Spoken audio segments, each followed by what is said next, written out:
Ce qu'il importe de bien comprendre, c'est que dans la nature humaine, telle qu'elle est maintenant, dans ce que nous appelons l'humanité déchue, l'exercice de la puissance a été complètement faussé par l'intrusion d'un élément subversif. Le pouvoir, la puissance est devenue une affaire personnelle et s'est trouvé de ce fait complètement vicié.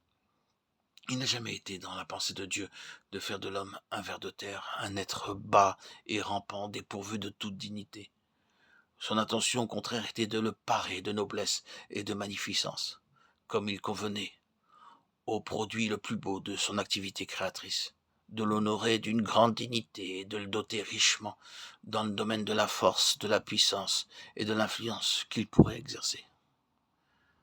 Mais c'était pour sa satisfaction à lui, pour sa gloire à lui, pour son honneur à lui. C'était pour lui-même, en un mot, qu'il concevait les choses sous cette forme-là. Toute cette belle pensée s'est trouvée réduite à néant, et cette nature, sortie si belle des mains de Dieu, est devenue un centre d'intérêt personnel, qui trouve à tout instant et en tout lieu l'occasion de s'exprimer. C'est la nature humaine telle que nous la trouvons maintenant.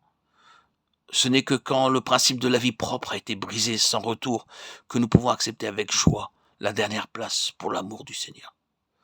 La faiblesse est nécessaire, et le secret de cette nécessité, c'est que l'homme, dans l'état où il est, a en lui une force ou une aspiration à la force qui a été détournée de sa destination par une action subversive.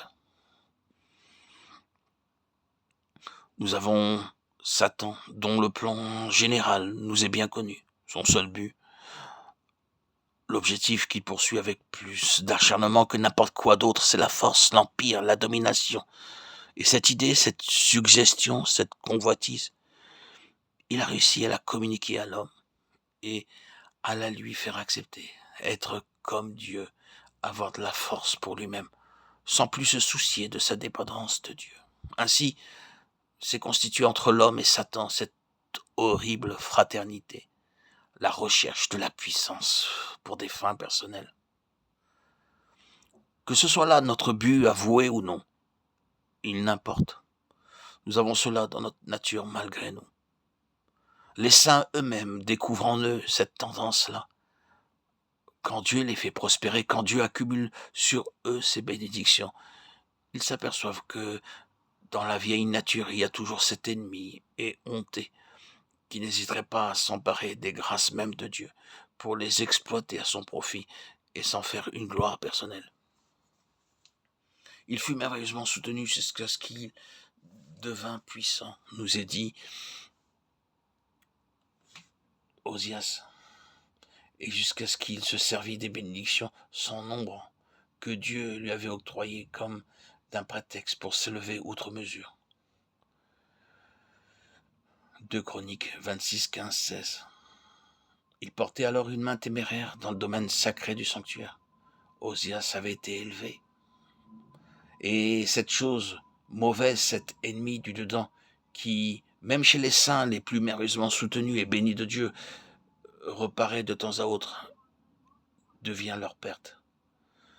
Et nous ramène toujours à la vieille, à l'éternelle histoire, la puissance convoitée. C'est là, répétons-le, l'objectif suprême de Satan. Cet élément est entré avec la chute dans la constitution même de l'homme, et il se manifeste invariablement dans le sens de l'intérêt personnel. Il y a là quelque chose de tellement profond, de tellement subtil, de tellement secret, que nous ne parviendrons jamais, ni vous ni moi, à en toucher le fond.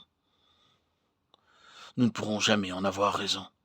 Nous n'arriverons jamais à mettre la main dessus une fois pour toutes pour lui régler son compte.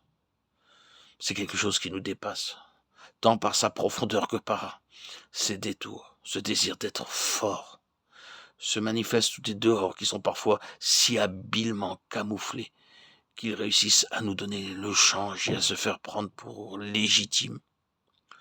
Souvent aussi le désir est à peine conscient et passe complètement inaperçu.